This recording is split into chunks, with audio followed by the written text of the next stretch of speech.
Ken Charles Singani o usa ka base pharmacy student nasali sa Udicaga University.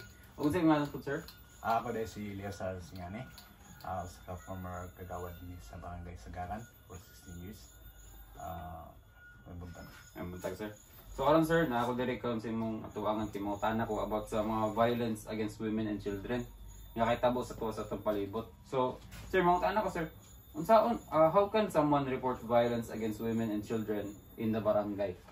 Sa pagkatinood lang ang barangay naghimo na gid og lakang bahin-ana nga mga butanga tungod kay sa nahitabo ka sa atong palibot ang mga bata gabuson, ang mga mama gabuson pud sa mga papa.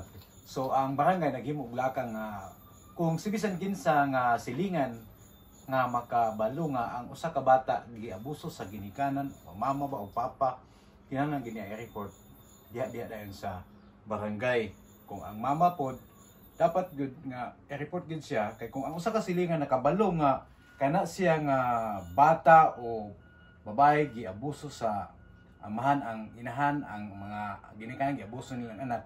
Unya may bal-an kini usa ka silingan nga wala mo report, pwede ang usa ka silingan nga i-report usab dito sa usa ka buhatan og pagapabayaron siya og balong og 10,000. Naagi na sa balaod. So muna siya ang lakang nga gihimo sa barangay. Kini usa ka nakabantay sa nga kining usa ka bata giabuso, usa kay nang giabuso. Kung dili kani siya mo report, kini usa pud ka silingan nga makabantay nga kini siya nasayod nga kini sa pamilya nga giabuso, pwede pud siya pahilan og kaso o pabayaron siya og 10,000. Muna siya ang mga latang nga gihimo sa barangay. Busa ang palibot tanang gi-aware ka na pinaagi sa mga General Assembly nga gipahigayon sa ka barangay, gi-announce gina siya nga ang tanan nga mga malumulupin magbinantayan gid sila mga silingan. So muna siyang lakang ang gihimo sa barangay para mahimo nga simple o dali ka matrace o kinsa ang gipang abuso ang mga babae o mga bata. Salamat sir. Then sunod na pangutana sir, what help or protection does the barangay offer? Unsa may mga protection niya na ma-offer diri? So ang usa ka protection nga na offer kana lagi ang usa ka silingan bantay niya usa ka silingan. Mabinantayan silang tanan.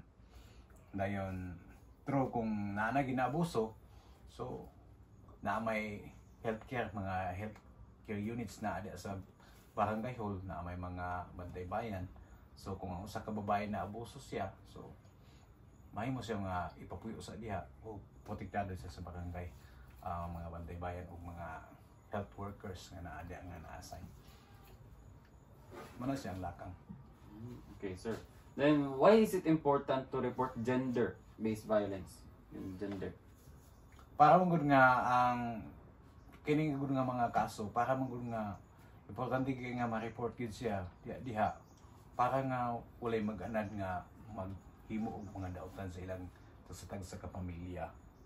So muna siya nga ang tagsatag sa kapamilya gitahasan gyud sa pag mabinantayon sa ilang isig kasilingan para nga makabantay gyud kay para nga makabot ang usa ka hapsay ug malinaw nga panimalay.